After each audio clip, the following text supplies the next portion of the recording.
আম্মুর থেকে শিখে নিলাম 5 বছর সংরক্ষণ করা যাবে এই আচারটি। আচার বানানো খুবই ইজি আর খুবই কম জিনিস দিয়ে কিন্তু বানিয়ে ফেলেছে এবছর আমের আচার। ছোটবেলা থেকে আমার একটা ভালো গুণ, আমি অনেক মজার মজার রান্না করতে পারি, কিন্তু কখনো আমের আচার শেখা হয়নি। আমি অনেক ভিডিওতে দেখেছি, ভিডিও দেখে করার ট্রাই করেছি, বাট কখনোই এরকম পারফেক্ট হয় না। এখানে দেখতেই পাচ্ছেন আমের আচারের জন্য কত কিছু নিয়ে নিয়েছি। প্রথমেই মা একটা কড়াই ধুয়ে নিল আর চুলার উপর দিয়ে কিছুটা দিয়ে দিল মেথি।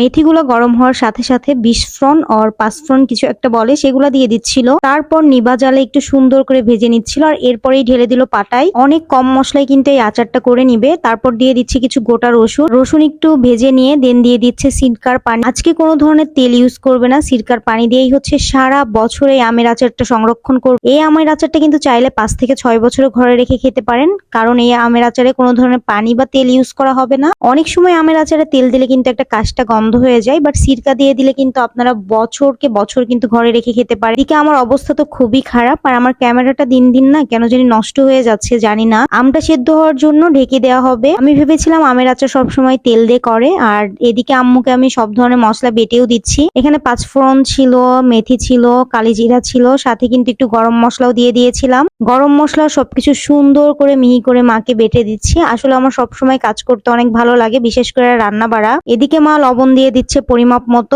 সাথে একটু পিঙ্ক সল্টও অ্যাড করে দিল। সবকিছু দিয়ে সুন্দর করে একটু নাড়াচাড়া করে উপর নিচ করে সব জায়গায় আমের ভিতর ঢুকিয়ে দিচ্ছে।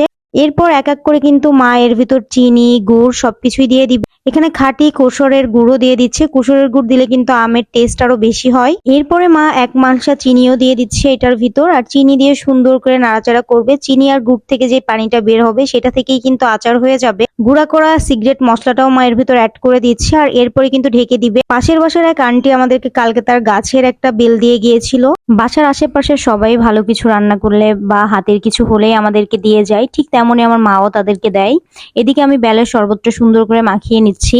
আমি তো কিছুদিন অনেক বেশি অসুস্থ, এই জন্য বেশি করে ন্যাচারাল ফ্রুটস খেতে হবে, বেশি করে পানি খেতে হবে। প্রত্যেকদিন 2টা করে ডাবও খেতে হচ্ছে। বেশি বেশি করে পানির জিনিস খাওয়াটা আমার খুবই দরকার এই সময়। মাকে একটু দিয়ে দিলাম, আর নিচে থেকে অন্য কোনো গ্লাস আনতে আমার ইচ্ছা হচ্ছে না, এই জন্য আমারটাই আরেকটু গুড় আর চিনি মাখিয়ে বেশি করে তারপর আমিও খেয়ে নিব এই মালসাতেই। কোন জেলায় এটার নাম কি বলে, যেমন ঢাকাতে বলা হয় খোড়া, এখানে বলা হয় মালসা। ফাইনালি মার আচারটা ধীরে ধীরে হতে চলছে। এই তো আম্মুর আচারটা প্রায় হয়ে গিয়েছে, আর একটু নাড়াচাড়া করলেই কিন্তু কমপ্লিট হয়ে যাবে। আমি তো একটু পরপরই মার আচারটা খুলে খুলে দেখতেছিলাম, আর ফাইনালি সময় আসলো আম্মুর আচারটা টেস্ট করার। আম্মুর হাতের প্রত্যেকটা জিনিসই কিন্তু অনেক মজার। যেহেতু আমার মা জব করে, অনেক সময় অনেক টাইম নিয়ে কিছু করতে পারে না, তাড়াহুড়া করতে হয়, সোর মানুষের মধ্যে কিন্তু রান্না অনেক পচা হয়, বাট ম্যাক্সিমাম টাইমে আম্মু যখন টাইম দিয়ে রান্না করে তখন ভীষণ মজা হয়। কমেন্ট করে জানাবেন কে কে এবছর আমের আচার বানিয়েছেন।